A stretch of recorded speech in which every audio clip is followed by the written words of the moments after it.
real change. Pull up a seat, get comfortable, and join us as we dive deep into the conversations that matter most to Black and Brown communities. Hosted by Dr. Diamond and an incredible lineup of co-hosts.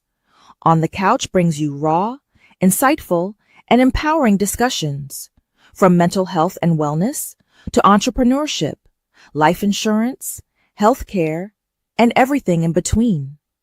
Our mission is simple: to educate, uplift, and create space for conversations that need to be heard.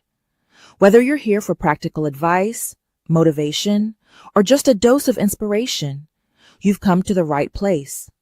So sit back, relax, and let's talk about the things that shape our lives, our futures, and our communities. This is On the Couch, where we keep it real, keep it relevant, and keep it moving. Let's get started.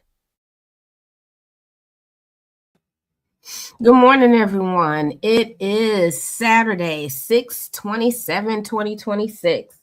So, of course, we are welcoming you back here on the couch.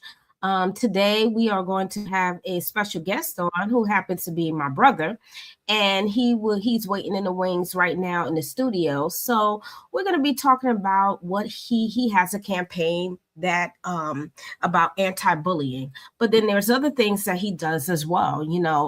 He does music, he's an artist, so he is multifaceted when you think about a talented person. So I can't wait till you all get a chance to meet him and hear about his anti-bullying campaign, how he got it started, why he started it, and what that looks like for the future as he moves forward with this particular type of campaign.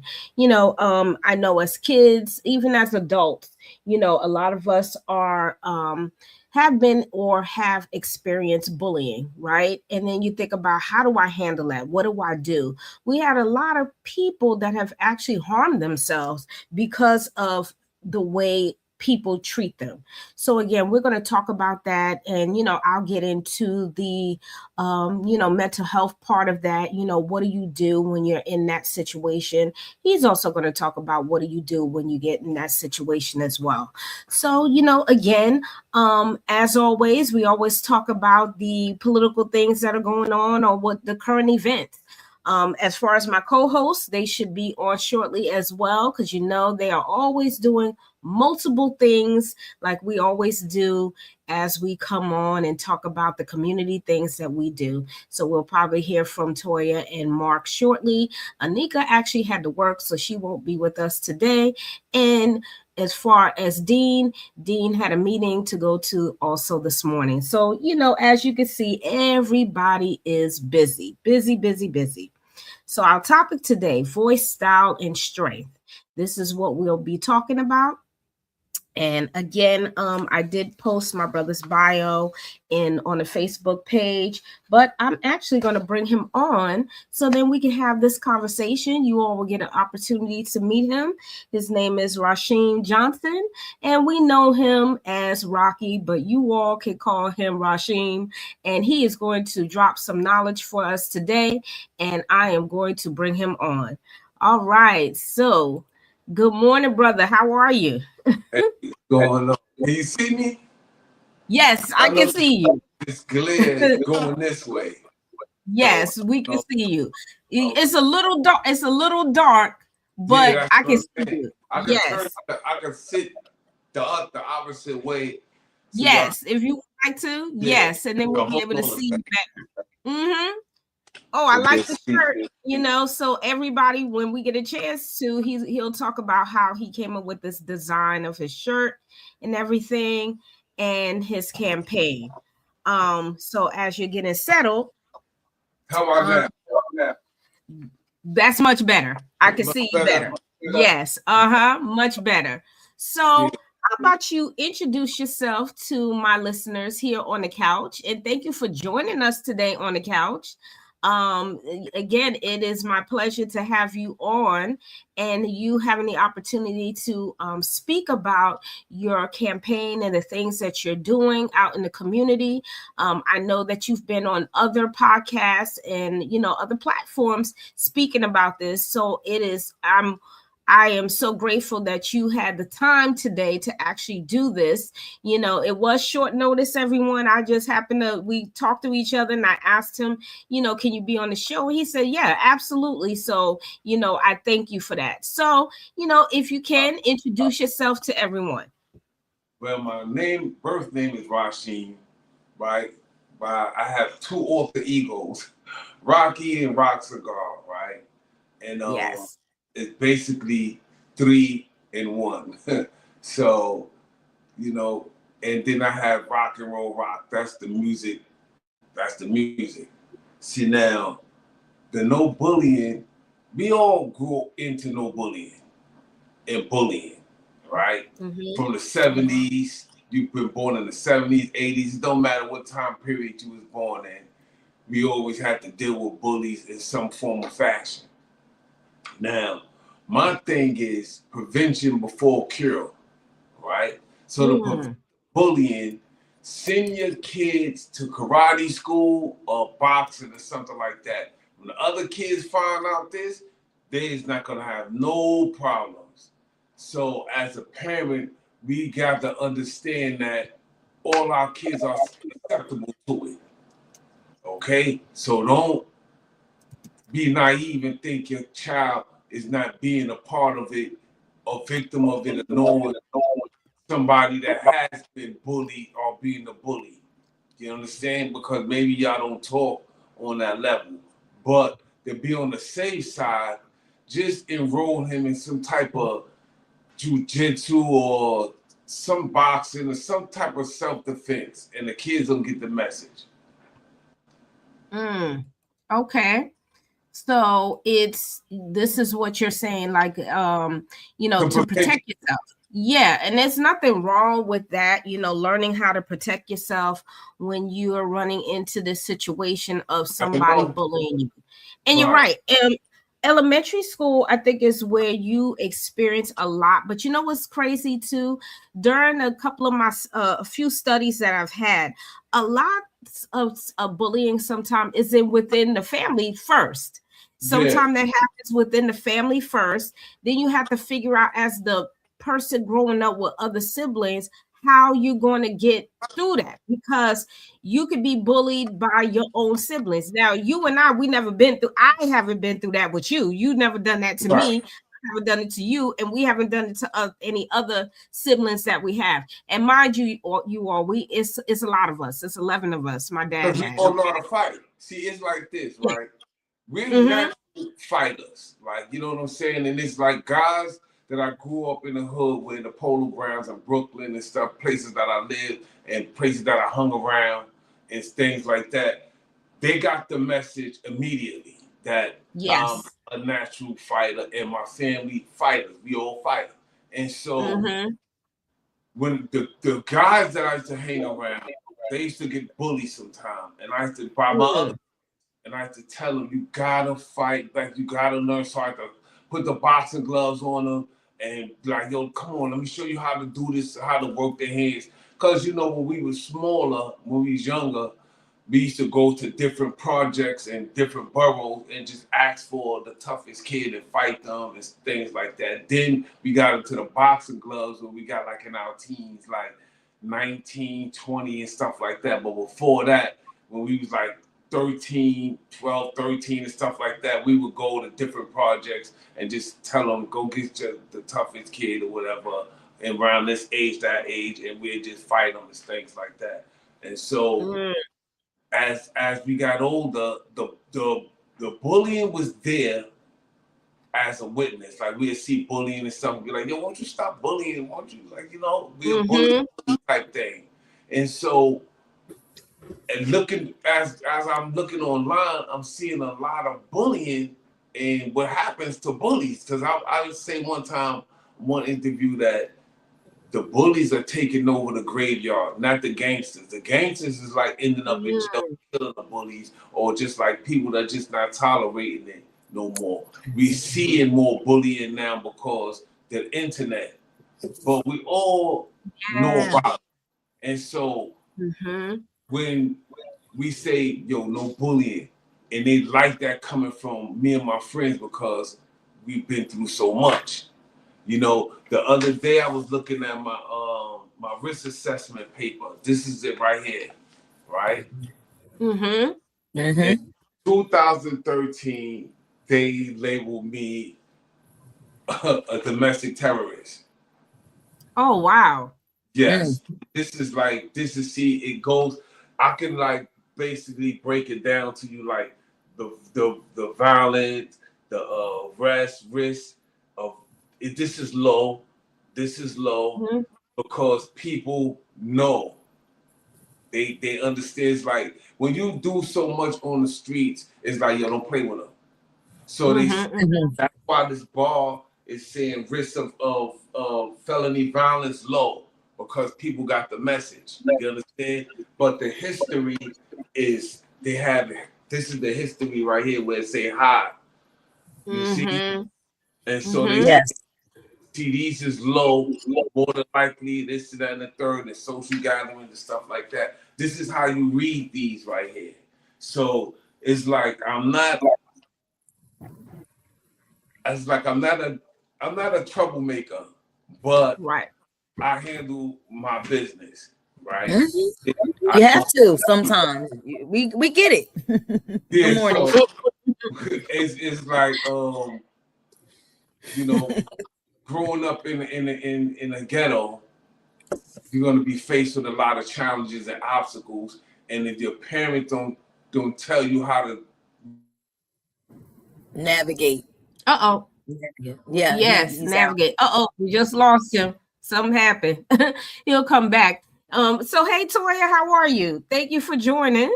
Well, we're gonna have to talk off the lines about my morning, but I was up very early and I had a brick wall. That's all I'm gonna say. But you know me, I had to make sure I had some videos and some pictures of my ordeal today because I was supposed to go do something today and I had a roadblock. And we're going to have to talk off lines about that, but I felt I had no rights. And at this point, if you know what I'm trying to say, I'm shell shocked right now because when you're getting information and you know I'm a planner. So if I have different times and things like that, and it's when you get somewhere, you see what their times are. So I have a paper now that I have to look at. So I'm a little disenchanted, but I'm blessed to be on here today because I think I'm in the right. It's just befitting. Because, you know, where I worked at, I did a lot of those assessments. And of course, when you get and it's funny because you work someplace that you're at now. We're not going to say that because we love our jobs. And from there, I was the person that received the information. So the paperwork that he's talking about, I had to read at one point in my career. So I know exactly what it was. Then they were told. So that means anytime that they were released, they had to come to our facility. And then I would do an assessment, which would tell them, do they go to 5 days a week? 3 days a week, 1 day a week, and I actually was a group facilitator, so you know I know exactly what he's talking about. Okay, so Rashiem, this is Toya. Toya has the Butterfly Room. She's also one of the my co-hosts, but she also has her podcast as well. So you know we kind of exchange, you know, on different as co-hosts on different shows. So and she was just saying before you came back in that she was the person that read your type of assessments. And then I had to do those. So basically, I worked in a substance abuse situation, and one of the things that from the DOC here in New Jersey, one of the things is that if you have anything that's drug related, substance abuse, you had to come to my doors. And I did that for a period of time, and I ran a drug program in East Orange, New Jersey. Unfortunately, you know, things happen with fee for service. Fee for services is really what's affecting everyone. We were good on my side. However, on the other side was mental health. And that's one of the things that, you know, I'm just meeting you today, and thank you for, you know, spending the Saturday morning with us. But we know exactly what you're speaking of. And then also, as for my father being in the system, and he was on my show last month. So basically what I'm saying to you, we know exactly what you're speaking of, and it's good to have a great example in the flesh. You understand, Mr. Johnson? In the flesh, because what we have ACE with the adult childhood experiences. So these are all these different assessments that they have. And as you stated, you had a Likert scale across there. And basically, and I like the way you were very candid so folks can understand that, because kids don't get that. You know, you don't want to get out of jail free card, because before that's what they used to have. There is no get out of jail free card. Right now, you're innocent They say until guilty. Now the way the world is set up, you're guilty. If you're arrested and they have provided you with some paperwork they have information that they're not basically sharing. And you probably already know that. But I just want to say good morning, and we want to get back into what you were speaking about. Good morning. All right. Yes. Yeah, I do have a question for you. Mm-hmm. I do have a question, so then we can get real deep into this. So I want to talk about, and you talked about kids already. So I want to ask you this question. So you alluded to this earlier. How do you help kids understand their worth when the world is telling them something different?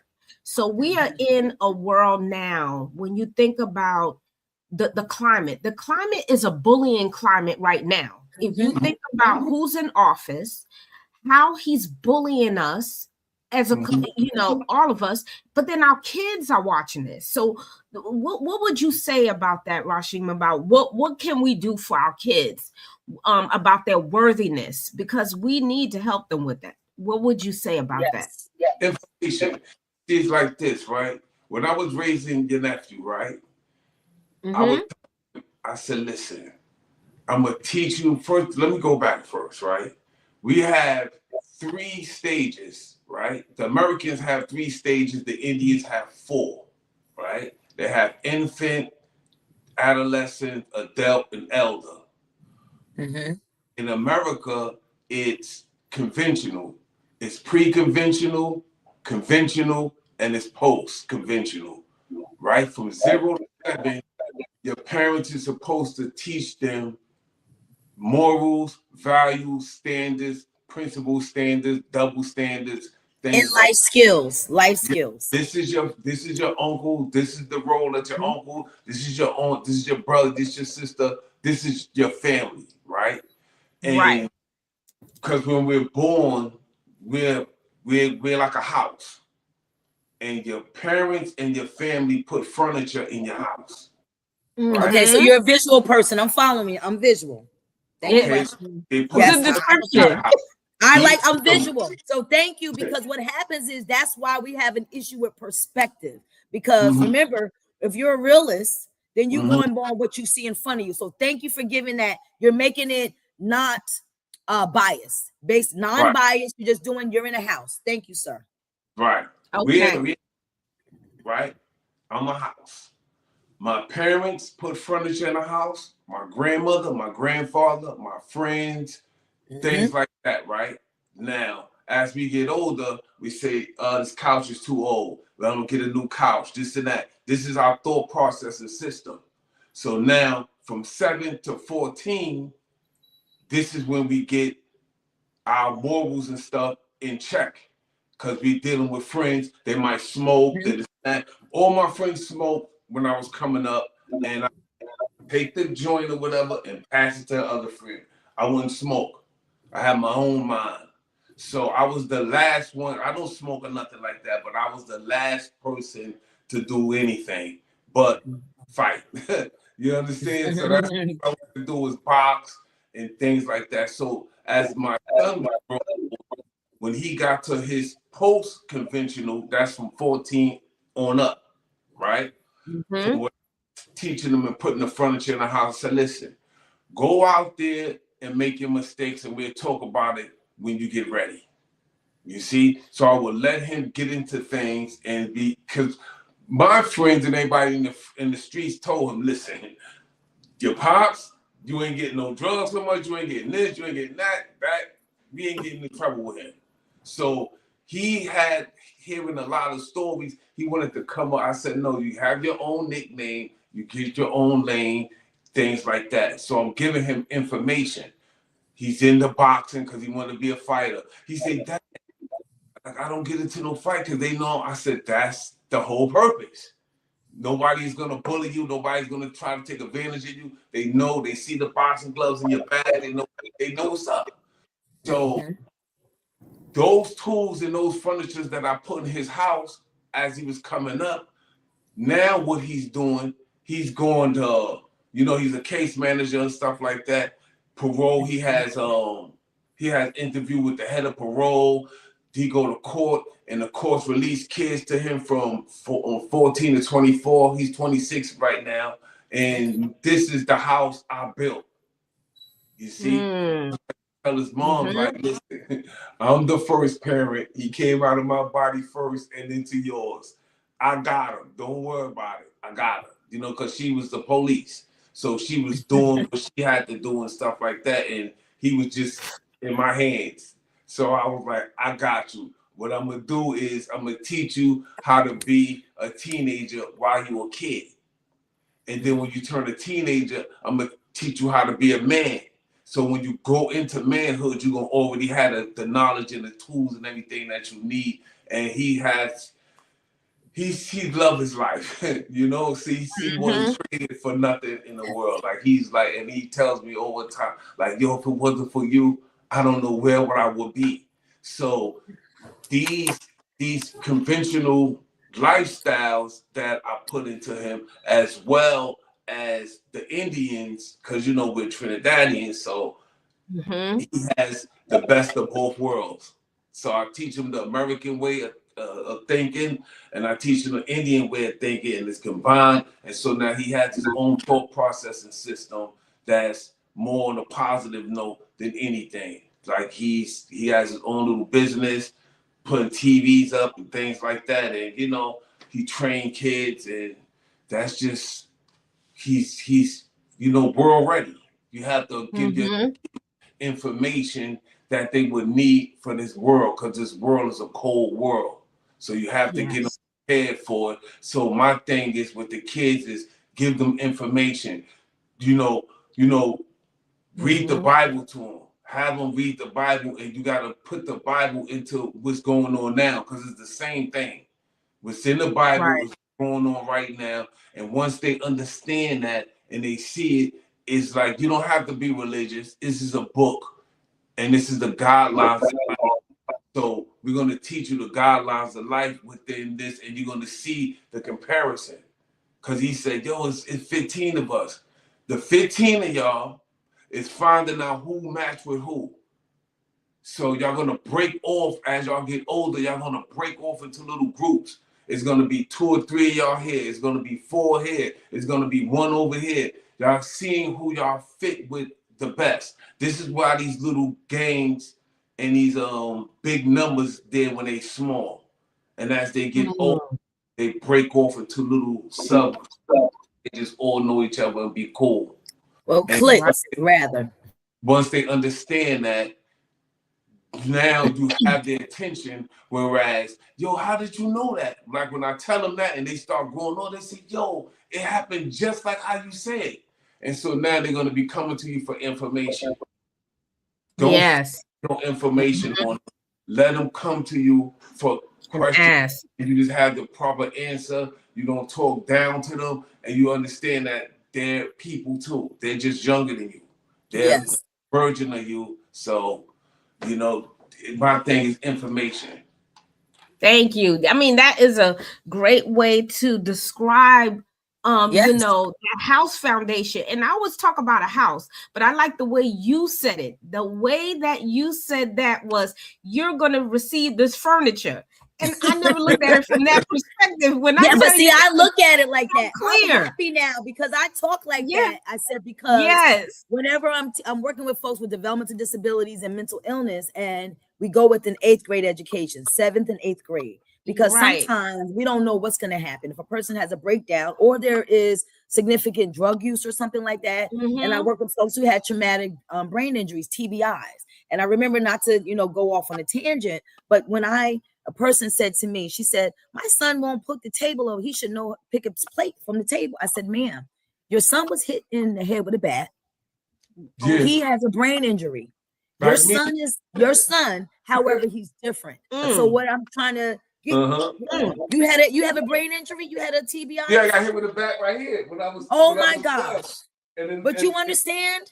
So now you understand. Because when you're explaining something, it gets frustrating, right? So what happens is you have to break it down, and everyone doesn't have patience. And I'm so glad we have a literal example. So when I say that to someone, thank you, Rashiem. So when you're speaking to someone, that's a hidden disability. So think about it. You're hitting the head, and you think about CTE. That is the one sports injury that you cannot really diagnose until the person is deceased. So right now, and I've done a lot of research on that and have worked with individuals. So now when I'm speaking with the family session, I had to say, you know what, this is an example. I said, then what you do is you put a card on the table. Please put your things away. Even teaching, when I was a job coach, you're putting something that's a marker to let the person know. So that's the reason why you're explaining it, because you had a brain disability. You're saying, you understand what I mean? A disability. Traumatic brain injury is that if you had a concussion, sometimes people, when you're thinking about football, it's heads up football. That's the reason why they're doing flag, because when you have a head injury, you really don't know, and it does affect your behavior. And that person could be angry. Have you ever had like an angry spell or anything like that and don't know why? Yeah, like, see, I got jumped by grown men. They was grown. You understand? Yes. And, you know, and it was like one would hit me, I would turn around, and because I was a little fighting demon. Like they was like, what planet this kid came from? And so when I turned to fight another one of them, the other one hit me with the bat. You see, because it was like, I'm fighting this one, then I'm fighting that one, then I'm fighting this one, then I'm fighting that one. These were grown men, like 20-something. And it's usually what happens. Sometimes the young kids have that work. So apparently you already telling us that you were fighting adults. Yeah. And we are glad we're even looking at you today, right, Dr. Diamond? Considering that. But you know what? Just to let you know that you are a survivor, and you have what happens is someone comes up, you may have a trigger. So that means that because someone hit you, you're probably always checking around you to make sure, because that's a traumatic event. But guess what? You're blessed and you're here today. Yeah, that's right. That's right. At home, my father, like our father was like a gorilla, and he used to he would hit me with a 2x4 until it snapped in half. Like he was like really brutal. Like I was like what, you don't love me or something like that? Would you hate me or something? You know what I'm saying? I had to buy them clothes, buy them sneakers. Like I being an adult. It was different then. Yes. Parenting was different, right? Because they say, go get your switch. I'll be sitting there trying to see my switch. Very different. He was because he would come and go. Like he was come and go. He was around but not around. He came around, but he didn't stay around. Right. So he would come, like my mother would be like, yo, he's fighting in school, whatever. He said, well, I'm not gonna hit him for fighting in school, because he know what it is with the school thing. But he didn't play with the adults. He's like, yo, adults will hurt you. But when I got jumped by them grown men, he was like, it wasn't much he could say. You know what I'm saying? Because they was like, the lady, it was like a family. The lady named her son after me. His name is Rashiem, and his nickname is Rocky. And so, a lot of girls like named their sons after me. They were like, I need one of those in my life. You understand? Because I was like, you're not gonna mess with this person. You're not gonna do that. Leave her alone, and things like that. You know, I didn't like people getting picked on, and I used to teach my friends like, yo, you gotta. Once you fight, like, come on, and show them how to fight. And to this day, they thank me. They be like, yo, like, thanks. You know, because I was scared to fight. I was, a punk and this, that, and the third. And now it's like I put some furniture inside of their house that they kept. You see, they throw the furniture away, because friends is gonna come with their morals and values and lack of morals and values. Some of them have bad values and morals and stuff. Some don't have none at all. These are, they demoralize. These are the ones that's demoralized. And so they don't have no filter. So now we're seeing this because we have this technology and everything is online. And so now we actually seeing what's going on instead of experiencing it right then and there immediately. We're seeing it in a broader spectrum right now. Yeah. And it's just like, it's crazy. So it's like, when I go to Monticello, when I go places and stuff, and I have my no bully, they say, I was bullied when I was small. And we talk about it. and they want some merchandise and things like that, it's on Shopify. Like the no bullying stuff is on Shopify. So, and the hats will come from me because I got like like you go on Ken Customs and they'll make the shirts for you and put them on Shopify. Okay.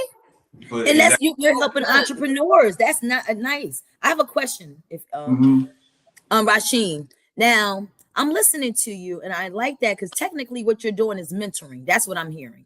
And sometimes with men, it happens in that case, you know, they'll say the barbershop or something like that. But just thinking about it with some of the cliches, because now it seems like to me that you're into in the street so you can talk to these youth to make sure that they don't make those type of mistakes, right? So remember the cliche. I think Dr. Diamond can attest to this. Years ago, they always would say survival of the fittest. So we know what that is. And it sounds like to me what you're talking about is survival. What are the cliches that they're saying now so that some of the parents would know? Because now I have a 25-year-old. I'm not sure what the words are now because on TikTok, as we know, there's a lot of bullying. And some of the girls that I mentors mentioned that. About questions and things, and sometimes the girls don't feel good, and it would happen for the males counterparts as well. But what is the little cliche to kind of let us know? Because I don't know. I just know back in the day to substantiate with survival of the fittest. I got to do this just to make sure. So what is it that you're hearing? It's my thing is prevention before cure. So instead of trying to find a cure for something, work on ways to prevent it. Put them in, have them do things and get used to living a lifestyle to avoid it. Like my son knows a lot of criminals and things like that, but he don't hang around them. You know, he help them, stuff like that, but he hangs around guys and girls that's basically in the same field that he's in, that can relate. Like he was Mr. Harlem Shake, for example, right? Now, it's a thing called Harlem Shake. It's like a franchise restaurant.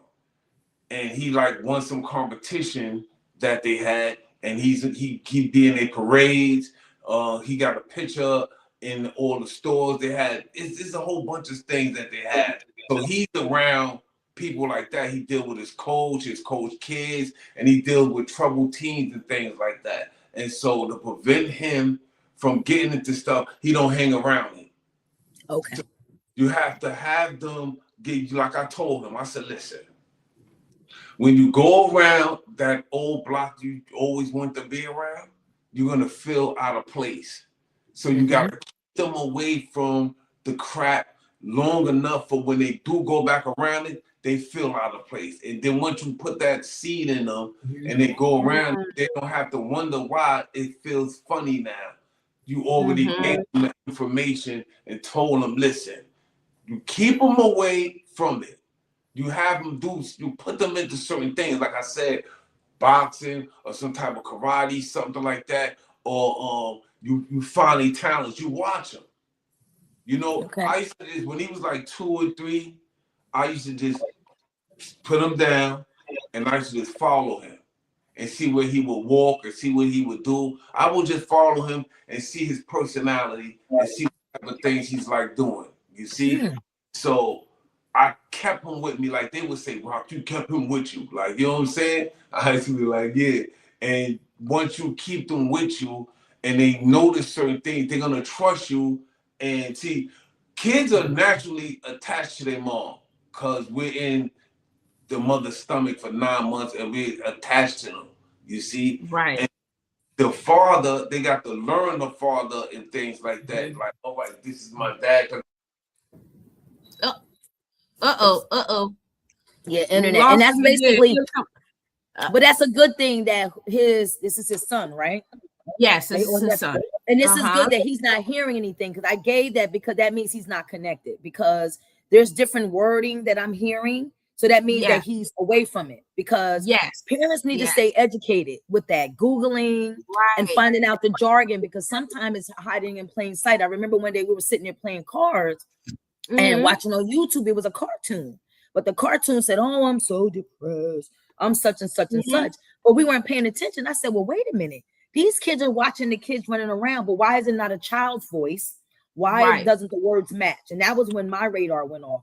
Hey, Rashiem, we were just talking about that. I was just kind of, you know, filling the space, but basically thank you for that. The question that I was asking is because now that I know that you basically are a hands-on father, and the good thing here is that we were saying that sometimes the kids with their phones, we don't really know what's going on. So I was looking for some updates because now the kids would say weird, where back then we didn't say weird. So now they have different definitions. So I try to keep my ear to the street, to the kids' conversations to know what it is, because they can take a whole definition and we don't know what it is, and it's cold talk, you know?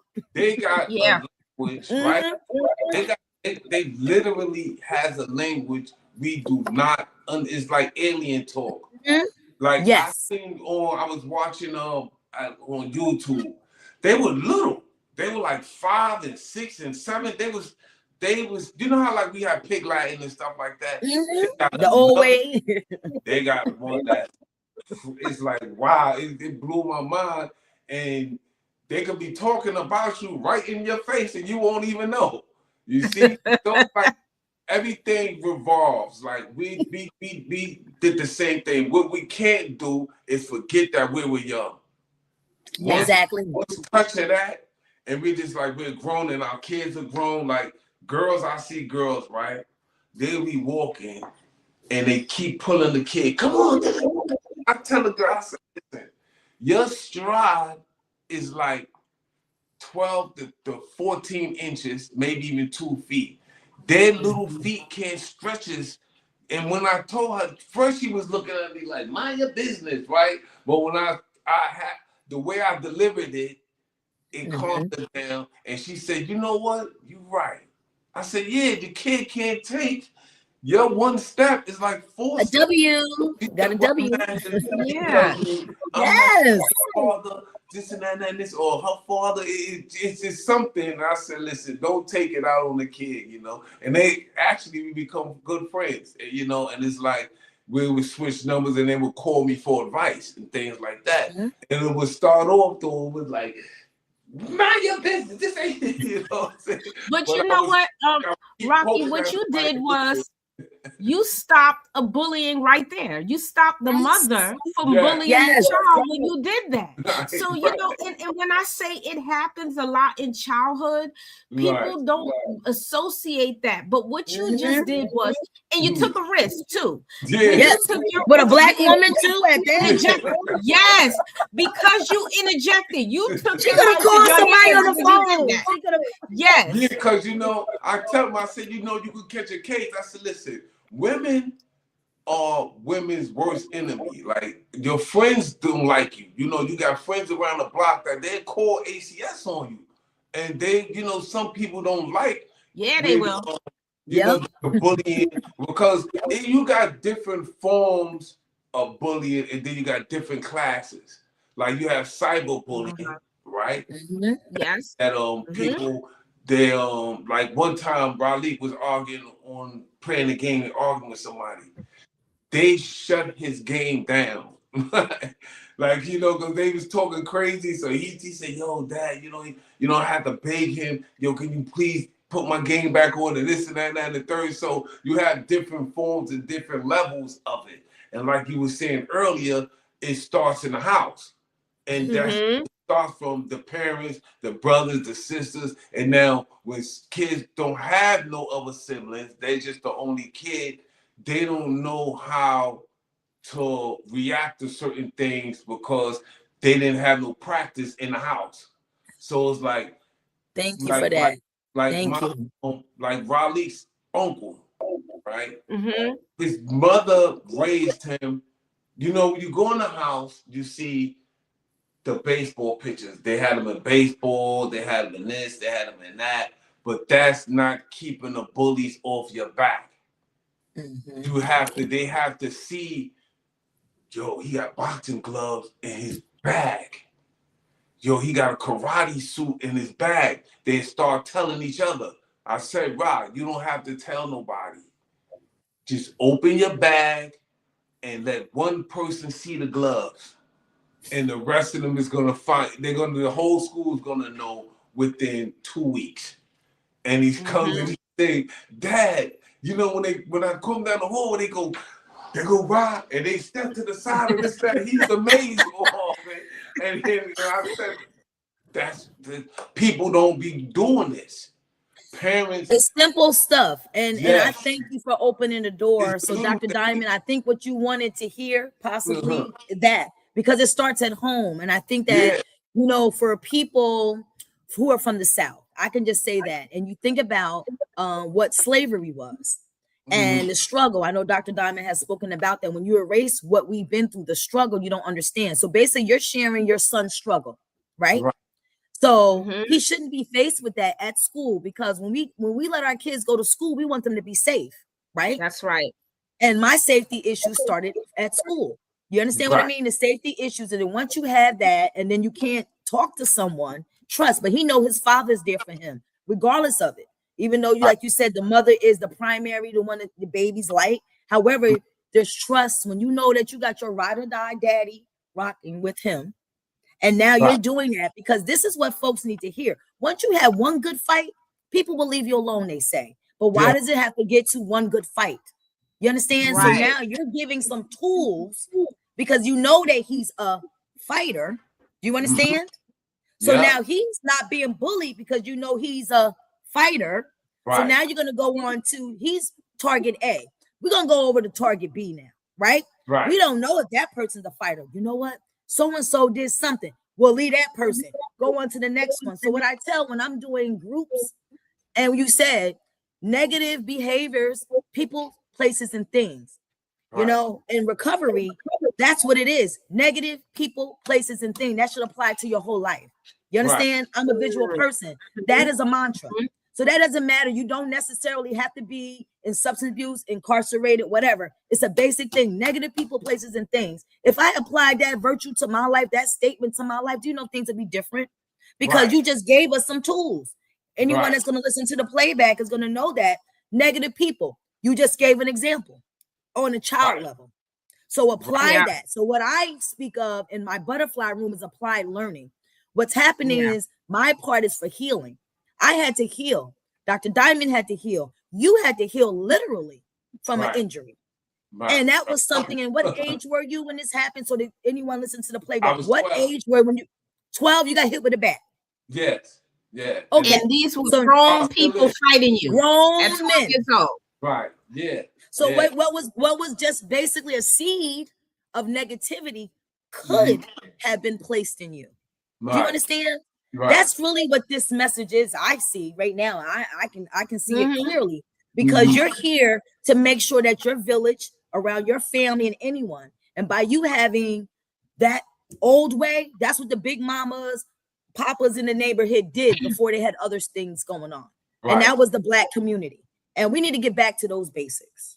Well, that's gonna be hard to do. But we starting somewhere. For him to speak up to a young lady, she could have called her man. That man could have been right over there and shot you. I mean, as a kid sitting here, this guy got his face shut off, shot off. I can see it from a distance. One time, a fight. My mom, she said, "You better not get off." The girl got slashed in front of on my porch. She said, "You better not go down there and fight." And I said, "I'm willing to fight." My cousin, was saying something, but then I thought about it. I had something to do that weekend.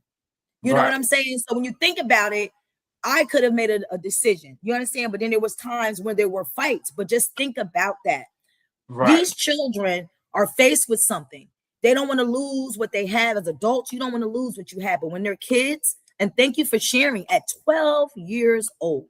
Yes. I was a traumatic brain injury. And I'm looking at you right now. And I've worked with folks. So right now, seeing you means that you are about your business. And you're making sure that you're breaking the cycle. So thank you. And folks listening to this want to understand what it is, because sometimes the old way was, guess what? Oh, we're going to go do this, but there's no big mamas there. People got to go to work. You get what I'm saying? So then what happens is the schools are supposed to give our children these tools. There's no home economics, et cetera, et cetera. But you get what I'm saying. This is why we do this every other week on this platform. And you have to tell Rocky, I do have a question for you. Hold on. Oh, go ahead. Go ahead. Before your kid engage with the kids, you tell him or her to let them know, hey, I got to meet up with my moms, or I got to meet up with my pops. I don't know. I got to soon. So soon as they say, yo, let's go do this, I got to go see my pops. This is how you get away from them. You tell them off the rip. You gotta beat them. Role playing. Yeah. That's what that's considered role playing. Yes. As soon as they come up with these right ideas, I gotta go meet my moms. You see? Yeah, that'll get them out the way of just saying, "Nah, I don't want to do this and that." No. Yeah. Before, soon as they come up, you be like, "Y'all can chill for a little while. I gotta go take care of something with my pops. So I gotta go somewhere with my aunt." As soon as they come up with this, "Yo, I ain't got time for it." I said, "Yo, y'all be careful," and you out of there. You see? Nice. Yeah. That's amazing. Right. And I wish him a success in his career too, because he's a boxer at a young age. That's right. So here's a question I do have for you. Now, what inspired you to start your non-bullying campaign, and why was this work so important to you personally? Seeing it, growing up in it, with it, and seeing how it affects people and things like that, and the outcome of it, and families, and people be scarred, like you said earlier. People be doing things to themselves because of this bullying stuff, Like I used to like older women. Like this something about older women was brilliant, because I guess my maturity, safety, possibly. When I was younger, I just liked the older women. You know what I'm saying? I'm talking about when I was like 12, the girls I had my eyes on was like in their 20s and stuff like that. And it was this one girl. Okay, I wasn't expecting that, but yeah, she was a karate expert. And I just kept messing with her. I didn't know how to like a girl or tell them. I didn't have no game, and then Dad wasn't telling me certain things. I had to learn. You just was wise, I think. And when you go into her house, it was nothing but trophies everywhere. She was like, "Oh, real?" And I'm like, "You could chop me up." You know what I'm saying? So it's like the information is like, I was like a low class bullying her, like, because I used to just mess with her just because I didn't know how to approach her, anything like that. You know what I'm saying? So from there and just seeing things going on, it's like, and when I said it, no bullying, my boy was like, yeah, Rock, no bullying. And it's like, you ain't gonna be bullying us. And so when I started making the hats and stuff like that, the people seeing it, they was like, yeah, I like that coming from you. Yeah. And so it just clicked on. People just loved it. They love the symbol, how simple it is, and they love the message and things like that. It's like, yo, no bullying. And it's like, because they got, like I said, the bullies end up in the graveyard, not even jail no more, because people is not tolerating it no more. They seeing it. It really gets under people's skin when they see it. And it's like this. The parents ain't give the information of somebody's gonna deal with you. You're gonna mess with the wrong person, and they're gonna deal with you. Stop picking on people. Stop bullying and things like that. But some people don't be putting that furniture in their house. Yeah, exactly. Now you alluded into, you moving into your clothing line, so that's what we're going to shift to too. But we get, of course, everything today is about your anti-bullying campaign, but along with that is your clothing line. So you have on your clothing line right now, the t-shirt. You said you got the hat. And you're right, it's a simplistic symbol. How did you even come up with that? And you must know, and I'm just giving everybody a disclaimer, my brother is an artist. Like him, my brother Rashiem, they're both artists. Both of them can draw very, very well. Yes. I remember I would go to Rocky's room and he always had things drawn, especially on clothing. Yeah, I always saw that about him. I was like, oh my God, everything he did, and it was realistic, like when he drew. Realistic. Okay. Our younger brother, he's the same way. He has the same. To be honest, they look exactly alike. They do. Rocky's older than Rashiem, and they all look, we all look like our father, but they look more like him than anybody to me and my sister Shanae. You know, wow, this is I did not know that you just pulled off a big band-aid because I missed the beginning. So my apologies, but you know, this is amazing of how, from what I see, this is your little sister, right? Yes. Your little sister in here, despite what you've done, you're innovative, you're protective. I'm just the outside person looking in. And this is a blessing right now because we had my dad on my shows. And this is just, so I got to know a little bit about your dad without even meeting him. And now I'm seeing this and what the message, what my spirit is saying to me, that regardless of this, we are all an egg. We're going to be who we're going to be. It's just our environmental factors do not say who we're going to be. That's what this is. Because look at you, came from the same, but different. You understand? And people don't understand me talking to you, Dr. Dom. I'm sorry, I don't want to take this, too much of your time with this, but knowing you and seeing how this is full circle, you knew what you had. You had the female and said, you need to do this, be better. Because you and I both had to have villages because we didn't have our mothers, right? So now seeing this, meeting your brother now because I missed the opening, but this is amazing because this is basically God's design for me. Because when you see this, now you see the next generation, the brain is there. But what happens is now we know why. We don't know what our grand architect wanted to give. You had a head injury, a traumatic brain injury, but you still had a purpose and a goal. You had a dream, right? It didn't stop your dream. So I had to make this moment made. Anyone listening, you have a dream. Don't let nobody tell you you can't do it. Because everyone here had a dream and we are here in the flesh. It is June 27, 2026. And I'm waiting for the punchline because I think I might know this punchline because you know me, how my brain thinks, my geeked outness. So who created that? I think that's kind of where So I'm waiting for it. I'm waiting. It's trial and error, right? I was left for dead on the streets 4 times. Like, you know what I'm saying? Like, and you see, I got injuries all over. Here's another one right here. I got a lot of injuries and stuff. People was going upside my head. If I can show you my war scars, you don't even see my wounds. I got stab wounds, bullet wounds, just you name it, all kinds of puncture wounds and stuff like that. I've been through it. Cops try to kill me a couple of times. It's like with bullets. You know what I'm saying? So I went through a lot of trial and error because my house was empty. I had to go out in the garbage and put furniture in my house. You understand what I'm saying? Yes. It's like some of my literally sometimes their parents would put nice furniture in their house, and I was just like, "Can I borrow a cup? Can I get that picture on the wall?" Things like that. So certain things I was like, no, like the drugs, right? Like this, for example, one time I was 15 years old, and I was like, "You smoking?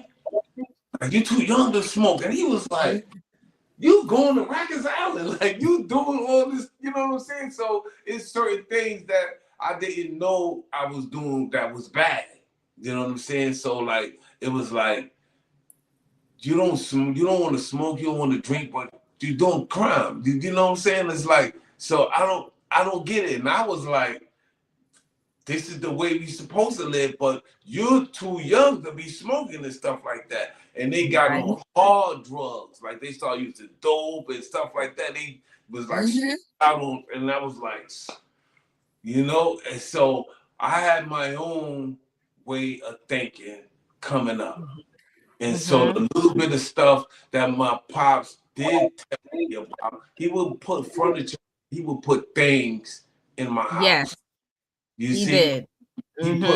He'll put items in my crib. So as I got older and I furnished my house, I was like, it's all right, And so I had put these furnitures in my son's house, the furniture that I had. I said, listen, I cleaned it off and put it in my son's house. And he said, yo, Dad, thanks. He constantly thanks me of how I raised him. Because I said, listen, you're going to do what you want to do. I can talk to you for hours, and you still gonna go out there and your friends gonna have this influence over you. But don't let them set you up. You see? Don't let them put you in situations that I have to get you out. Long as you know how to get out of the situation you get yourself in, go ahead and go make the mistakes, because you're gonna make them anyway. But don't hide nothing from me. Let me know what's going on, because the streets is gonna tell me whatever you do, they're watching me. You see? And so once he found that, and once he knew and understood where I was coming from, he'd say, Dad, I said, come talk to me when you're ready. You don't have to do something to come. Whenever you feel that it's comfortable and you're ready to talk to me about what you're going through, you let me know, and I'll tell you how to navigate through it. But what I was doing was, like I said, when he was a kid, I was teaching him how to be a teenager.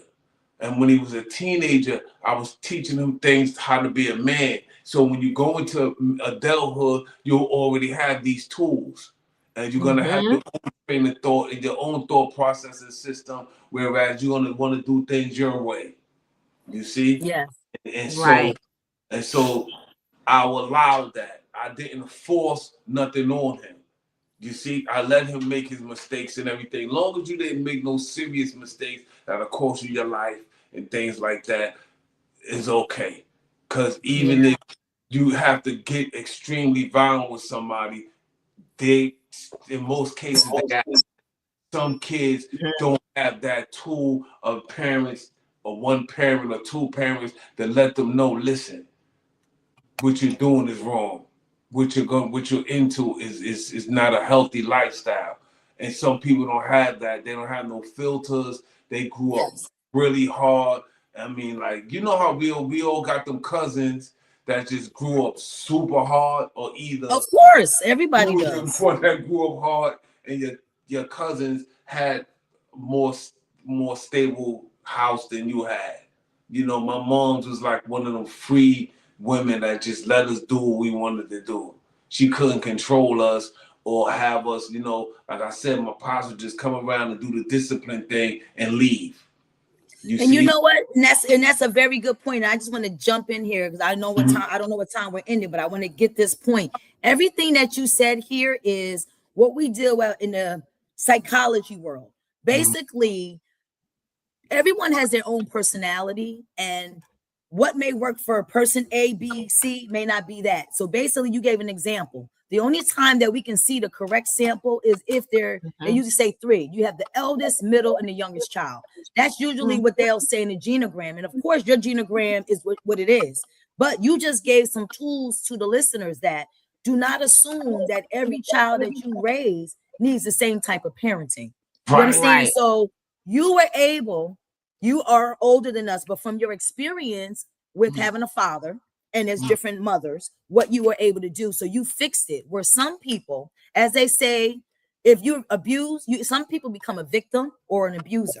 So what you did, you saw what you did not like in your life, and you made a choice. So imagine you're planting a seed today to the listeners. Just because you see something, you say something. And how many times do we hear that? See something, say something. People don't want. You gave us an example. You saw someone, and once the girl looked at you, now you exchange phone numbers. Now you're talking to the girl. So that means that you're restored out here. For believers, you're out here doing what you're supposed to do daily. And this is your purpose, your calling. You understand? So I wanted to just talk about that, because one of the things that I see when working with at-risk youth, there used to be funding for these particular programs. As you said, they're not there. The neighborhood houses, you have other things. People want to do stuff, but then when you see someone that is fundraising for something, make that donation. Because what Rashiem is saying, I'm out here with no money. I'm backpacking it out in these streets. I'm having my stuff to generating some funds to do what I want to do.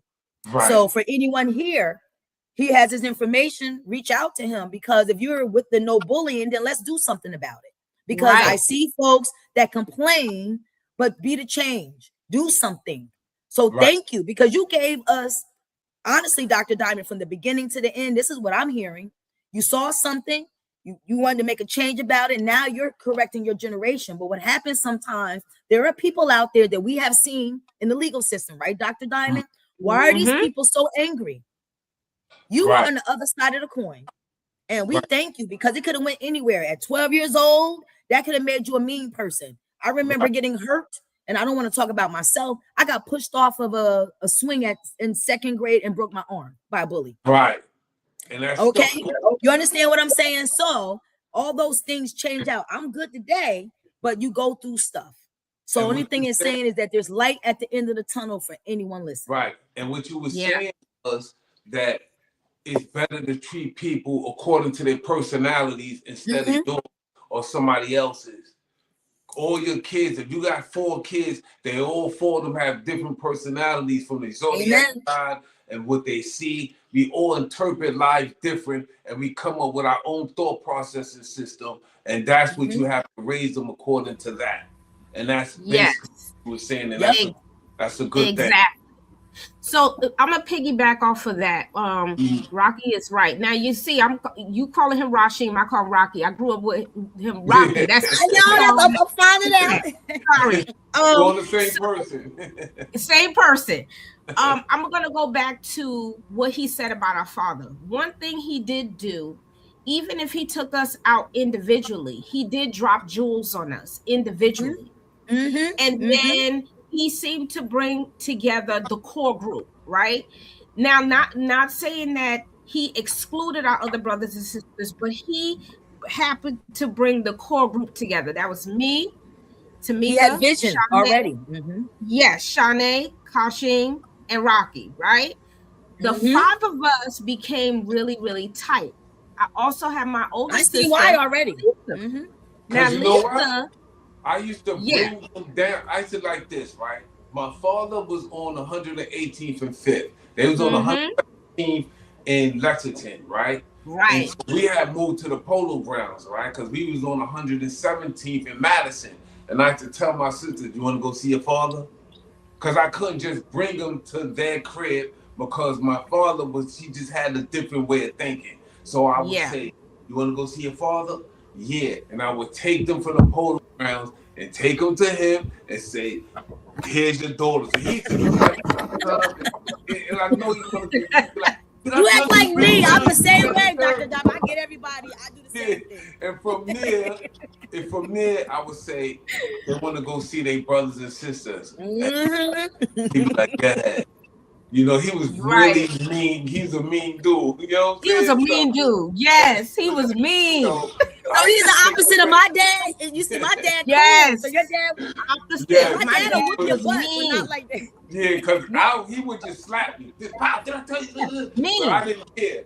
I was like, "You want to go see your father?" He'd be like, "Yeah." And so from there, I would say they want to go see their brothers and sisters, and I would take them to Miss White House. And and you know, I'll just go over. I love it. And things like that. But I was making him be a father. You know what I'm saying? So it was So it's like, you ain't gonna just have these girls and that's it. You're gonna spend time with you, and that's it. I needed a big brother like you. I need a big brother like Rock. Oh, he's very good big brother and very protective. So you called him out right when you said that he was protective of us. He was very protective of us. But my father began to see, and this is probably because of Rocky. And now that you're saying this, Rocky, now it makes a lot of sense why he made these statements. He would say, "My daughters, y'all better watch out for my daughters. Don't worry about my sons. They nice. My daughters are worse." Why would you say that? You were instilled, and you think about it. He knew to single y'all out. So when he said, he forced my father to say, "You have daughters." So here they are. But he also made sure we protected ourselves. Okay. So when I was talking about these jewels, Rocky dropped the jewels too, but so did my father. My father would take us, like I said, individually, especially the girls. And he would tell me, you got to protect yourself. You can't let nobody harm you. If you have a problem, you have brothers. That's what he says. You have brothers. You have me. But one thing you need to know is you could go all over Harlem. You could go to Brooklyn. You could go to the Bronx. You could go anywhere because his name rang everywhere. But we're not going to talk about that, right, Rocky? We're going to leave that part alone. But we could walk anywhere in Harlem. And but if there was any bullying that was going on, so our younger brother Rashiem, he did experience bullying, but guess what? My brother Rashiem would come and deal with that. And so did I. So, like when we grew up in the Bronx, they would bully him because he was a little huskier. He wore glasses, and I had to handle that. Again, I got to go back to what my father taught me, that you're not going to allow someone to bully your brother, right? So I became the protector. But then we had left the Bronx and we came into Manhattan. Now it's more of us, right? So here comes Rocky. So now you got another layer. Right. So now the layer gets bigger. And then, you know, he had more access to us too, as my father that I'm saying. And now here comes Rocky and Shanae and Tamika and Stanley. And it's just a bunch of us, you know. Amazing. I love to see that. Amazing. So Mark, you coming back in? Mark, hey Mark. But you know what? And I don't want to get off topic, but Rashiem, I was asking you about your design. So if you can explain to everybody your design, how you came up with it, and I know Mark have a ton of questions too. And you know, and Mark, this is my brother Rashiem Johnson. What's up, Mark? I'd already picked up on that y'all were related and everything like that. So I already picked up on that nature and everything like that. I am curious to see about this clothing line because I do have some friends even here in Durham, North Carolina that are in the fashion world, whether they are models, whether they are designers themselves, or a number of other things. Because as Toya and Dr. Diamond knows, that's where I'm based at, is in Durham, North Carolina, and do a podcast, an audio podcast with Dean and all along those lines. Real name J.W. Piercy, but we know him as Dean Geronimo in the podcasting world and all along those lines. But definitely, it was really good to hear this conversation and hear a little bit about what y'all got going on. And I'm definitely curious to hear more about it because just to let y'all know, one of the shows that exists here on the network Pod TV that I'm part of as well is a show that Stephanie Hockenhall does with her son. And he's got like an African name now, but I knew him before as Gene Williams, but it's called Where is the Love? And it airs every Sunday at 6:00, but it's basically about bullying because even though she's in Kansas City, he's in Memphis, they are both been victims of bullying, whether it was bullying in relationships, bullying in job situations, bullying when they were in school. So they've all had various aspects of bullying that has impacted their life. And sometimes even when you move into a new neighborhood, because I remember when I first moved to Warrenton, and you'll get a kick out of this, Brother Rashiem and everything like that, Rashiem, I should say, because I know when I first moved to my country town that I moved to, I was kind of like the odd man out because a lot of those people had grown up together and had been together for decades and were of certain families. I remember the Tunstals, the Hargroves, and a number of others, some of them that had been transplanted from the Northeast and everything like that. So if you're the new kid in the town, even if my parents were doing great work, like starting a radio station and doing some farming work and other things, you're still the new kid in town. So you know the new kid in town gets bullied and gets harassed and everything like that. So I remember we had moved from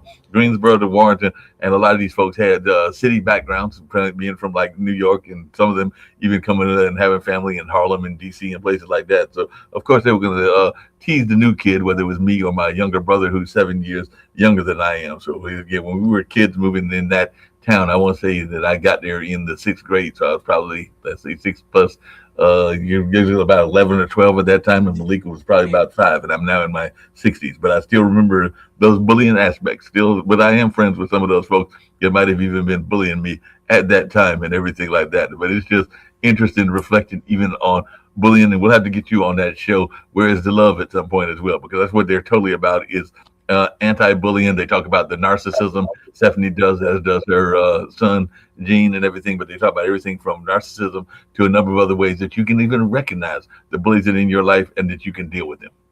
Right. And you know, that's what goes on in neighborhoods all over, and it been going on since your time to my time. I remember when this family had moved to my projects and they was getting bullied. We became best friends. They became like my brothers in them. And when they came from North Carolina, right? Mm-hmm. And so, Parsley and them bullied them, had them, they just bullied them. So the whole thing about that is they don't know how to greet people when they come into their new people. So what they do is they use violence and bullying to find out what type of family is this, you see? And so now when he grew up, they wasn't, you see? And so when Ronald had passed away, God bless his soul, he got married. I went down to North Carolina, and that's when I found out he had a big family. Hmm? His mother was the only one that left North Carolina and came to New York. She had 9 sisters, and they all had kids. He's like, it was my cousin. And then I found out, I was like, wow. So it made me look at them totally different. But we grown now, you see? But when we was kids, I'm like, why you ain't got no cousins? And they're like, where's your family? They never told me. My mom just packed up and we came to New York. I got a whole generation in North Carolina. You see, in Charlotte. So when you come, it's either this. When you have more boys in the family than girls, the bullying is gonna come. Yeah. Girls really don't go through that as much until they start getting into boys.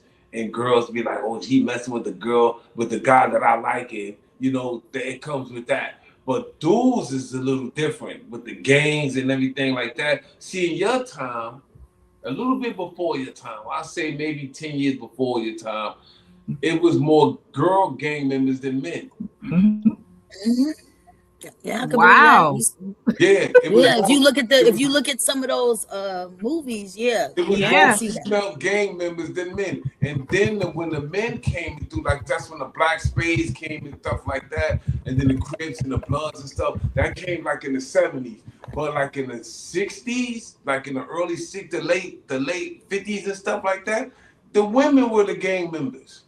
Yeah. Razor blades and all that type of stuff. So that's it didn't have the name. I guess that's what you're saying. We saw the violence. It just didn't have a name. It wasn't grouped in. So thank you for that history. Didn't have a name, and even that sense and everything. Dr. Diamond, you get a kick out of this. I was looking, as you know, oftentimes do at social media, and there was a social media post. I should send it to you and everything like that, but it was talking about, because I am will hit in Wednesday 64 and everything like that, so I'll be turning 64. But there was a young sister that wrote a YouTube post that basically said there's 5 reasons that senior man over 60 should never have a girlfriend, because basically the argument is emotional exhaustion, financial vulnerability, and a loss of freedom and identity, and a peace of mind that comes with the girlfriend. Now, I don't necessarily agree with her, because I would love to have a significant other in my life and everything like that. But it is a real thing that does happen, where that can be another form of bullying, because sometimes people will try to bully you into a relationship and not realize the sacrifices. And that's basically what this woman was saying. And that's a topic. That's a whole nother topic. It is.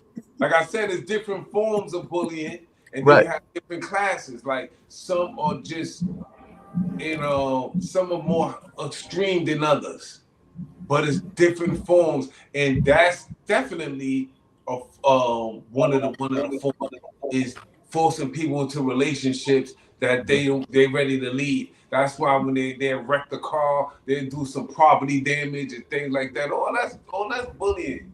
Taking advantage of something. It is. Yeah. Right? We had a good experience or bad experience and everything, and we're gonna use this as knowledge, and we're gonna go our separate ways. Maybe later on we'll become friends. Because relationships. But did you ever think about that? We talked about that. Sometimes you're in the relationship for healing or something like that. Remember, Madam Butterfly said that. So what you're saying from a male perspective, we hear you, but what you're saying is a different words of what a female would have said. But it's the same thing. You're making someone. So really, bullying is when you make someone do something they said no to. That's it. That's the simplest thing. If I said, why are you trying to make me? You're bullying. People don't understand that. That's right. Right. That's right. That's Hey, right. Rashiem, and I definitely want to hear about this fashion line of yours because I'm fascinated by fashion lines and entertainment and everything like that. But even to your point about families and not knowing it, and that family that came up to New York from, I think you said, the Charlotte area, as Dr. Diamond and Toya know, I just recently lost about 2.5, 3 weeks ago my youngest aunt. But it was really fascinating seeing some of these family members come because they come from more of our native side of our family, and all along those lines, they identify more with the native side than the African American side. Even though on my side, we identify more on the African American side. But it was fascinating to see these folks come from Oklahoma and North Dakota and a number of other places that they were visiting, and they had fairly big families. Like my mom only had me and my younger brother. My aunt that passed away and her husband only had my cousin that's a Georgia Bureau of Investigation officer and his brother that just recently won an office in Georgia. And then cousin Tanya's parents only had Tanya, even though he had relationships from previous relationships. So she has some half sisters, but all the ones of the one that just passed have big families. So she's got Aunt Vaughn, who just passed, has got like some 26 grandchildren because each one of her kids had like about 4 or 5 kids of their own and everything like that. So it's just fascinating meeting some of these folks because some of them I haven't seen that much because they're in other parts of the country. One of them is in Florida. They're in other parts of the world. I think one of them has the name of a tree, so sequoia, the sequoia tree, and everything like that. But these are folks that I don't necessarily see, and that's part of the connection that we have that we sometimes don't realize we've got, and that can make us a victim or a target for bullies if we're thinking that they don't have that family tree that we actually do have. Because, like I said, I know for a fact. And I know that if somebody was to jump on Miss April, it sounds like you and your brothers, as well as the sisters, would be rolling in and defending her big time and everything like that. And I know for a fact that if somebody was to come in here, even to the cultural center that I'm working at today, and start messing with me and everything like that, I expected all the 26 cousins that I just mentioned would be rolling in strong and everything like that. So a lot of times we don't realize. Don't ever think there's always somebody in the back. Everybody looking. But sometimes, when you're a professional, we're professionals here. And thank you, Dr. Diamond, for sharing that because people like to judge a book by its cover. You just really never know. I was open. Now we both have peeled our onion to understand why we do what we do and why we are great at what we do. Because sometimes they'll look at us and say, well, why are you doing that? Because I have reason. I have jewels. Your big brother is a jewel here. And I was the eldest. And sometimes the little ones don't understand, but eventually in life, they will. You understand? Sometimes you have to think if you have no parents, you were someone that came in. If I had the big brother, then. But then now I have cousins that became big brothers, so I call them cuz bros. You see what I mean? It's the village aspect. Exactly. Toya, but the funny thing about that is it's not always the big brothers that are the ones that are the leaders of the family and everything. I just mentioned my cousin Tanya and everything like that, and even cousin John and everything. They are actually the younger kids, but in terms of the ones that are running the family history and also running a little bit of the family dynamics in terms of being in charge of like housing and everything like that, sometimes leadership isn't always an age thing. So I do not mind them taking that leadership role because they are better at leadership than even I might be. I might be the oldest of the grandkids and everything like that, but I also know that I'm not the best person when it comes to finances. So I know that my cousin Tanya works in the bank and everything like that. So I know that they are better at doing that. So I don't mind stepping back and letting them have those roles. Now, some other older folks would be like, wait a minute, I can't accept that role because I'm supposed to be the oldest and the most dynamic and everything like that. But you have to understand your weaknesses and the things that you're good at and everything like that. So like I said, I understand that. So the fact that my cousin Jonathan has got one of the family houses and is going to be taking over that family house and running it, I'm like, go with it. I'm not trying to fix that house and everything, but if you want to go with it, knock yourself out and everything like that. So you have to understand your capabilities and what you are able to do. Thank you, Mark, for even sharing that. You just answered a lot for the listeners because that's really what it is. It's because it's the old way. Why does it always have to be the old way? You respect people for their knowledge and their expertise. And that's the difference, I think, that with minorities. Because you have to think, if we're a minority, what is that already saying? We're at the bottom. So I always say is, look at other civilizations and why are they great? Because what they do is they take themselves out of it. But when you have come through a struggle, that's the reason why. So thank you, Mark. You gave us a complete example of that. And what he Go ahead, Rashiem. What you just displayed is y'all understand personalities that's all different. You see, he understood. He's a man of understanding, so he understands that. Okay, this is her personality, and we're gonna treat them according to their personalities and their ways and things like that, right? Now, but back to the question that you had asked me, the logo came from. I had a record label called Outboard Ophia Entertainment, right? And basically, this was a stick man with his hands out like this. He's out for it all. And so I had took this and put it with the no bullying because I wanted something simple. And so now Chinese people say, you know what that means? This is actually a Chinese word. It means strength, togetherness, being indifferent, and things like this. Wow. Things that goes with it. So I was like, wow. And so, do you know that was alignment? It was alignment. How long ago, may I ask, that you came up with that? How many years ago? I just want to know. It was like in 91 I came up with it. And so now when I changed, it's relevant. It was already out there before. When I came with the no bullying, which was 2 years ago, I believe 2 or 3 years ago, I came with the no bullying. You see? And I just put them together and just presented it to the world because I didn't want a complicated logo. I wanted something. But did you catch that though, Rocky? Did you catch that though? I don't think you caught what I just said. What'd you say? Did you catch it? In the 90s, you saw that vision, right? Yeah. You got to give yourself some credit. So in the 90s, you came up with that, but say it again so the listeners will know what happened so I can unfold this. You said in the 90s, you came there for what type of business? What was it again? Can you say it again? It was a record label that I had. Record label, right? Yeah. The point is, when they say in the word, in Habakkuk 2:2, I believe is write the vision, make it plain. You had a vision, right? Yeah. You put it there, you put it down, right? You put it down for whatever reason. But when you got ready to do it, that was already in your soul, in your spirit. But there was some other things that came and it came back. And that's all that I'm trying to say. Anybody that's connected. You said that it was alignment. Yep, alignment. There you go. But I need other people to hear that. That's all I'm saying, because everybody here, even just listen to Mark. This is the second time I heard him say that there was radio in his family, right? Right. It's the second time I heard you. Mark, you understand? So that was predestined for you. And then Dr. Diamond, you have to think the alignment is all there because your aunt planted that seed. You got to be greater than me. So that's what we all need to be doing. So our seeds, our legacy should be greater than us. But what happens is sometimes they don't want us to be greater. But that's the whole point of continuation. I would tell totally greater than us. I would tell people they had their money, right? Their money is just scattered and just in balls inside. I said, your life is in chaos. Your money shows how your life is. When you have your bills all facing the same way and nicely and neat, your life is in line. Your stars is lining up. When your stars is not lining up and they scattered all around, this is when we get into confusion. Somebody can make decisions for us and things like that. And if we don't catch that and we don't understand that, then that's where it go wrong. And see, so when you talk about alignment, now you're talking universe and stars. Yes, remember the 5%ers? That's what they spoke about back then. Yes, and I didn't know what it was, but now.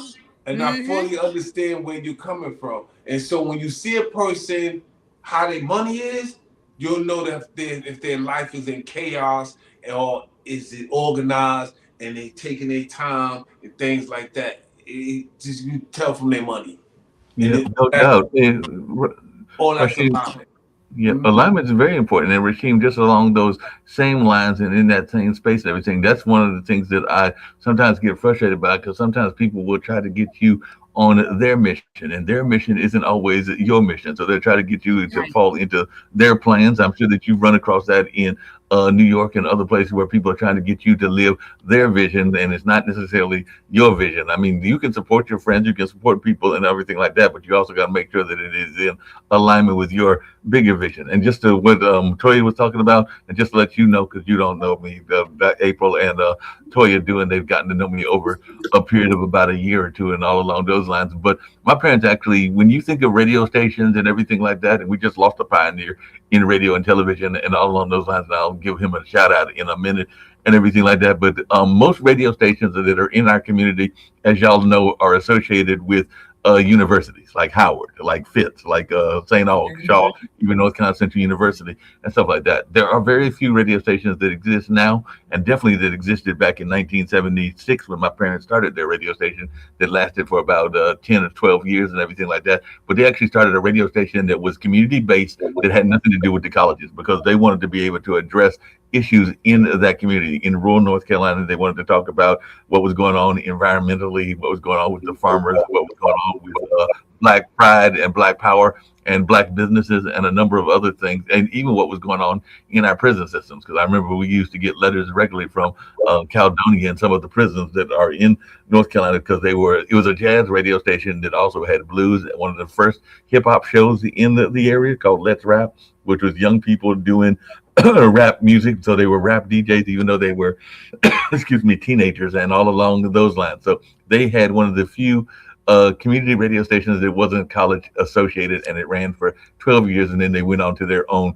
successful careers. Mom became a trust fund administrator, ran the Golden Leaf Foundation for a number of years, and Dad became a well-known artist. And others that worked at the station also got careers, even though the station might have only been on for 12 years. Its legacy was more impactful than the 12 years it was on. Right. Right. They was demoralized. They had their own thought processing system.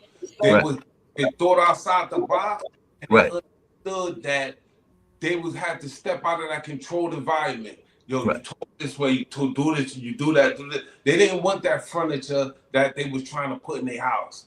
You see, they was content with the furniture that their parents put in the house, and they said, "This is where we're gonna do it this way, and we're gonna reach out to our people this way, and we're gonna talk about things that these people won't allow us to talk about because that's the rules and their regulations and their policies on life to have them in control, because that's all they want is control over people's process system, things like that, and they thought out of norm. And that's what a lot of things that's going on now. We got the 5% nation, the Muslims, the Israelites, and things like that. They think about different things, and that's good for that's a good thing. That's a real good thing.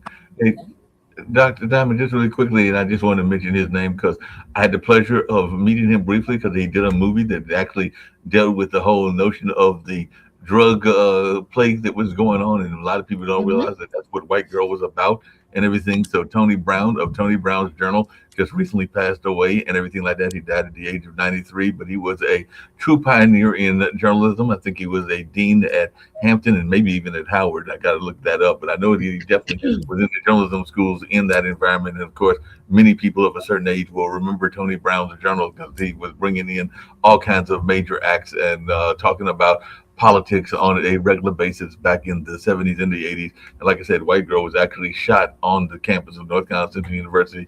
Part of it was about cocaine, but it also starred Troy Bear and Leon Spinks. Yeah, it was Leon, not Michael, and everything like that. So definitely just wanted to give flowers to him. Wish I could have given flowers while he was still living, but he has passed on. So definitely want to give those flowers to a true pioneer in the world of media. Yes, thank you. Tony Brown, and living 93 years is a blessing, and I'm sure he have dropped many jewels to many people. So now he's with the ancestors, and he did his job while he was here. He filled that dash in between your sunrise and your sunset. So thank you, Tony Brown, for your presence. So I'm going to ask this last question because I got to kind of end a little bit early today because I got something else to do. However, However, I do want to tell you that I would like to bring my brother back on to the next show. And what we can do is continue this conversation, but I also would like to incorporate the other conversation that we were having, and that was, how the world looks at Black people or the Black community, and how we are, treated so differently, and the incarceration rates, how we are being put into these prison systems, and some of us don't even belong there. And we talked about the different things that currently had happened when Cyrus was killed by the Asian man, and then you have Carmelo Anthony put into prison for, again, that is an example of bullying right there. And I want to go into that on our next show, because Rashiem, what I would like for you to do is talk about that case in itself. That is a clear example of bullying, and it wasn't just bullying that day. He was bullied throughout, and nothing was happening, where now he got to the point where he had to defend himself. So I want to very much delve into that on our next, in 2 weeks, to talk about in depth with that, and then incorporate our other conversation that we had prior. But my last question for you, before we end the show, is about your fashion. What do you want people to feel when they wear something you created? I want them to feel entitled. I want them to feel that they have something that belongs to them. You see, because like what you were saying with the Carmelo Anthony, those are just reminders. They want to remind us who's running things, who world is this. The laws was made by these people for their people. It wasn't made for us. It's like, listen, we're gonna let y'all do this, but we're gonna benefit off of what y'all do. It's like this, right? The Black man, I created an electric wave brush, right? You have the light that's created by Black men, but who created the light bill? Right. You see, we made the light. Who created the traffic violations? You see, so it's like we'll create something good and then create something to benefit off of it. You see, the cash financially, financially driven. They'll take the fun out of something and put it and turn it into business. Now there's no fun. Everything starts out of fun, and then they're making it into a business. And so now they have the bullying. Back when he was small, it was fun for them. You see, now it's no fun no more because you can lose your life. See, white people has been bullying Black people for a very long time, and so they create situations for us that attempt us, like Ephesians 2:5. They're gonna use what you like against you. You like women, they're gonna have women bring you down. You like drugs, they're gonna have drugs bring you down. Whatever you like, they're gonna use that to bring you down. You like friends, you like this, they're gonna have your friends betray you. You understand what I'm saying?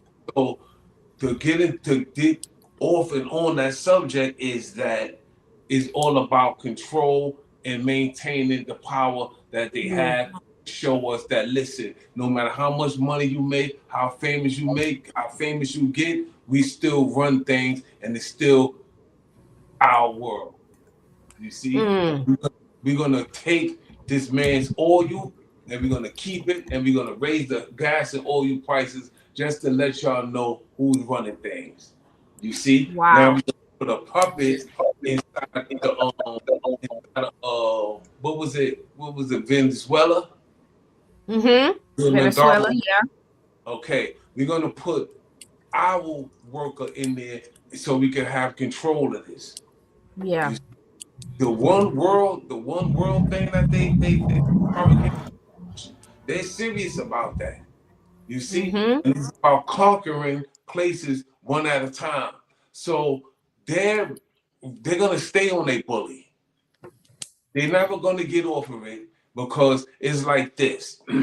We have to protect ours. And the way we protect ours is to bully other countries. You can't make no nuclear weapons. You can't do this. You can't do that. You can't do that, because it's all about us. Right. Make sure we're good first, and then everybody else just got to just pick a number. And so that's where that comes from, man. You know, the bullying, that class form of bullying is going to stick with us. We just got to do the individual and the lower class bullying. We have to deal with that. You know, we can't we can't make life worse than it already is for us. We have to stick together at some point, as poor people, as black people, as whatever you want to classify yourself as. We have to stick together some kind of way, or we're just gonna keep going through what we're going through. Yeah, that makes a lot of sense. Hey, I know you're wrapping up and everything, but I do have a question for Rashiem, just because a long time ago, he's from this area. He's from North Carolina Central University. He passed about 5 years ago, and that was the legendary fashion icon Andre Leon Talley. But there's another icon that exists in the Harlem area, and he's still around. He's around at 81 years and all along those lines. But I know that a lot of people in Harlem are very familiar with Dapper Dan, and I was just wondering if you had reached out to Dapper Dan about having any of yourself out there with Dapper Dan, because Dapper Dan is a major hip hop icon, like I said, and he's still around at 81, even though Andre passed away about 5 years ago. But I was just wondering if you had had any dealings with Dapper Dan, and if you had reached out to him about putting your stuff on his line. I don't. See, this is what's so crazy about that. The guy named Mel, he deals with Dapper Dan, and I just seen him at this white affair party, and I didn't tell him, y'all want to meet Dapper Dan. You know what I'm saying? He's like right under my nose, but I just can't find him. You know what I'm saying? So basically, that's what it is I can't catch up to him, because, you know, he's a very influential man, you know what I'm saying? And he gets around and moves around and be here, be there. But he's definitely somebody that I would love to work with. Yeah. I just can't get to him. That's it. But if I can get to him, because you put designs inside of this. You know? Yeah. Like I got jeans that I cut out and put these on the shirt and things like that. You know what I'm saying? So it's like, I'm a Nick American, you know what I'm saying? And so I have a bunch of ideas and stuff like that. Like I said, I created an electric wave brush that I'm in the process of putting out now. You know, well, as they'll tell you, I like to network with people and connect with people. So I don't know Dapper Dan personally, but I might know some people that know him. So I'll see what I can do about finding him and everything like that. I know that y'all are all celebrating up there in New York. We're celebrating down here in the Carolinas because the hockey team won, the Carolina Hurricanes. But I know y'all are still celebrating the Knicks. I do have to tease y'all about something though, and everything. So I just thought about this from a coworker, and then we'll leave y'all alone, except for whatever final words that Dr. Diamond wants me to have. But what the heck was that woman from JP Morgan thinking that she was going to actually dump the garbage can and all along those lines, and then get in trouble because she wanted to get a Knicks special garbage can? That was not right. She dumped it in the streets and then kept the garbage can. What the heck was she thinking about? Because I just found out about this one. They feel like it's their world. They can do what they want to do. Yeah, the fans get crazy. It's pandemonium. You know, that's what that looks like. That's it. Pandemonium. That's exactly right. Some people are so winners like they so losers, you know? So it don't make a difference. You know, every state that wins a championship, the fans tear the town up. It's like, what are you doing? Oh no, yeah, they tore up Raleigh. They tore up Raleigh with the Hurricanes and the hockey team. Yeah, at least some people got to work though. That could cause, you know, those folks got jobs. I'm happy with that. They got to work that day. Right. Exactly. That's exactly right. I was on the float. You was on the float. Yeah. Okay, so if I go to YouTube right now, which float were you on? Because you know I watched the playback. So yeah, I was, which one was you on? I was on two of them actually. And which one? The family one with the families and the fans and everything. Those are the ones I was doing. You see, and I'm gonna send more the footage, and I'm gonna send you the text, right? That the girl I met, she's going through now. She's in North Carolina. Mm-hmm. Yeah. The one with the steps with the little kid. You still talking to her? See, she got a big brother. So she was going through something with her boyfriend, like he was, abusing, trying to stand her and stuff like that. And I'm giving her some advice and things like that. You know what I'm saying?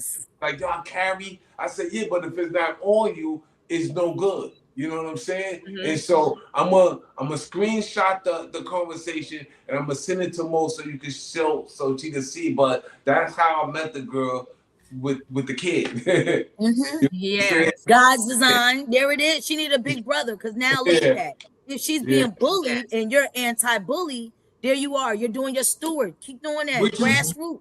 It's what you said earlier. She didn't want to be in a relationship. Each one teach one. That we have all these acronyms and mantras. Right. You live in it. You're supposed to be living it. Right. So we are going to get ready to end the show here. We will be back on 7-11. Huh? Talking to all of y'all. Yes. Yeah. And this is the crew. So it'll be Anika will probably be on our next show. So you get a chance to.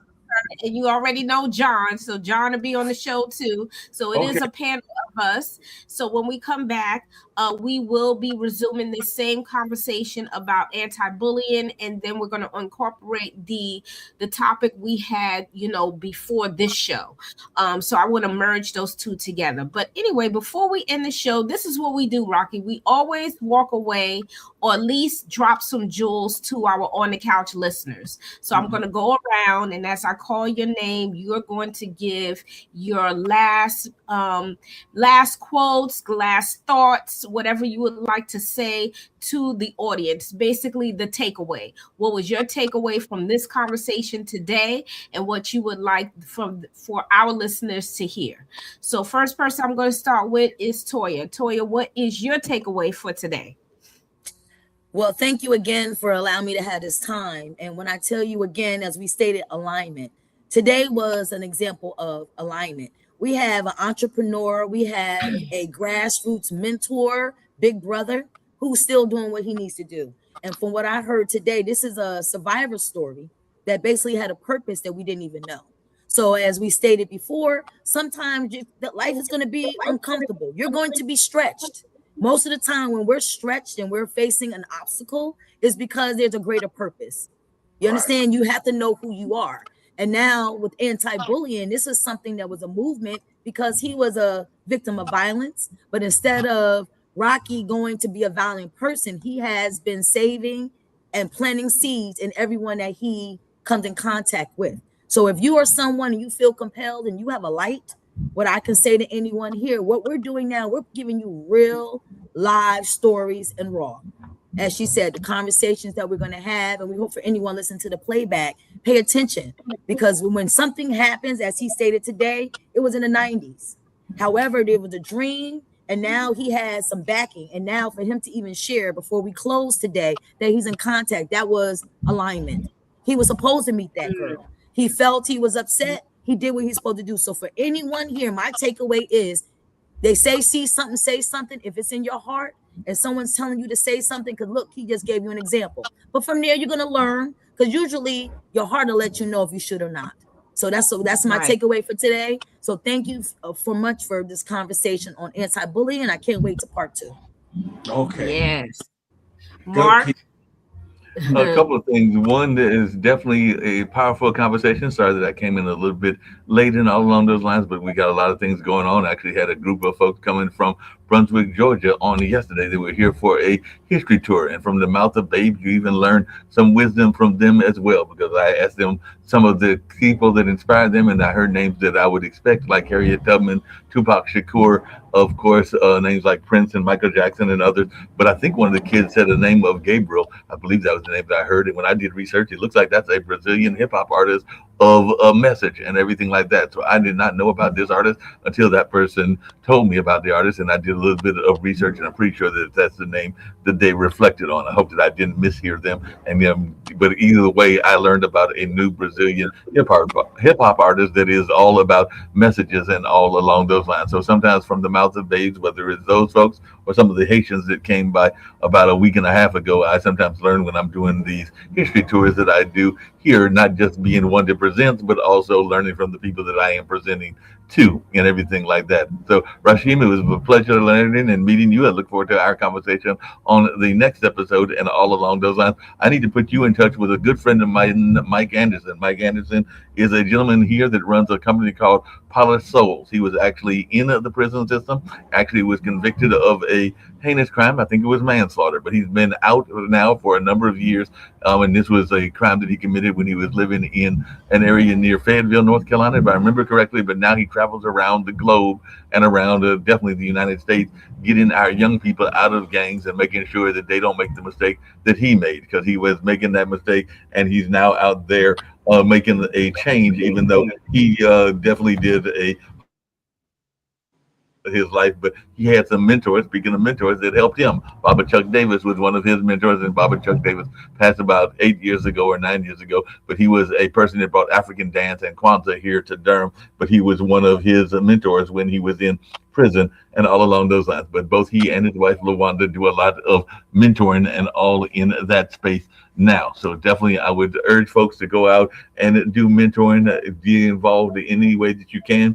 I'm a big supporter of entrepreneurship and everything like that. And I think we need even more entrepreneurs. As a matter of fact, next month, well, actually 2 months from now, in August here at the Hayti Heritage Center, we're going to have a Black Business Expo. And I think it's going to be a group of women business owners that will be running that particular event and everything like that.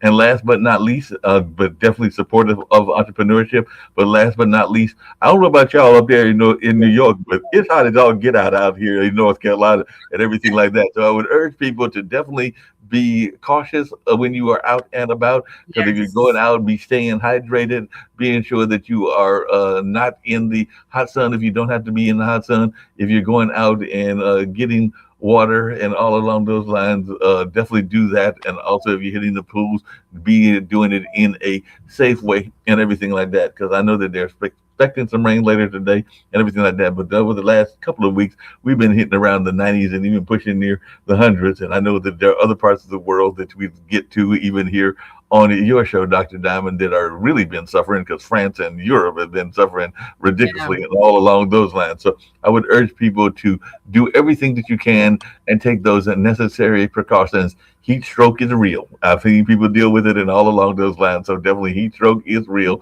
So be cautious when you're going outside. Don't be trying to, I know some of y'all think that y'all the next LeBron James and everything like that, but don't be hitting that court if you're not prepared and all along those lines. Even if you think you're the next LeBron James, if it's baking out there, you might have to wait just a little bit cooler. I'm just being real. That's right. That's right. Thank you. And Rashiem, you are up. What is your parting words for today? Thanks for having me, sis. Thanks for your wisdom, Mark, Latoya. Butterfly means new life. You see? Yes. That's a great thing. And the wisdom, right, is what I would like to say. Talk about wisdom. It's good to have. It comes with age. And prevention before a cure. Try to into your life and everything will go much smoother. Try to prevent looking for a cure and everything will go smooth, okay? And understand that butterfly means new life. So you shred the old one and you look to better enhance your life, because as you get older, you start thinking about heat strokes and things like that. You have different things to worry about. And one thing I like about North Carolina is the thunder showers. It looks so beautiful. Like just watching them is just crazy. And like Dr. Diamond, little sis, I would urge you to keep this going on. Yeah. Good thing to have different personalities on here and things like that, so people can understand what life is about from different aspects of life. You see? Yes. Because y'all say things that I never thought about, and I can shed light on it once I hear. I can elaborate on it, and as well as y'all, we can bounce back our thought process and systems and make things better for people that don't have a family. You see, like his cousin that grew up and she was just the only child. And so your cousins and other people becomes your family. You see? Because family is not always blood, it's loyalty and other things that comes with it. You see? Yep. So we're a little family right now. You see? Mm-hmm. And I need you on my show, Rocky. I need you on there because now I got you. Okay, because I need to hear your story or your morphing. All right. Yes. Thank you. Absolutely. Right. So I'll give you his information, Toya. That's no problem at all. I'm gonna put the two of you on the back in the back studio. So I have my closing remarks as well. All right, you'll be in the back. All right. Thank you, everybody, for joining us on the couch today. I hope you learned a lot from Rashiem today about anti-bullying, why it is important to first understand, like he said, when you have this house, you put in this furniture in the house. I love that analogy. That analogy made so much sense. I'm stealing it. I'm going to use it for other discussions that I'm going to have. I think it was so simplistic for people to understand how you get jewels and who gives them to you and what you do with those jewels. And like he said, he took that same house and that same furniture and he gave it to his son as well. So just remember that we all know bullying is unhealthy. It can cause so much trauma in your life, but you got to know what to do. So prevention before the cure is what Rocky was talking about. And I do agree with that. And I'm looking forward to bringing him back on. Our next show is going to be scheduled for 7/11, July 11th. And we will be at our normal time at 11 a.m. And remember, I always talk about alignment, peace, love, and tranquility. Remember to practice those three things in your life.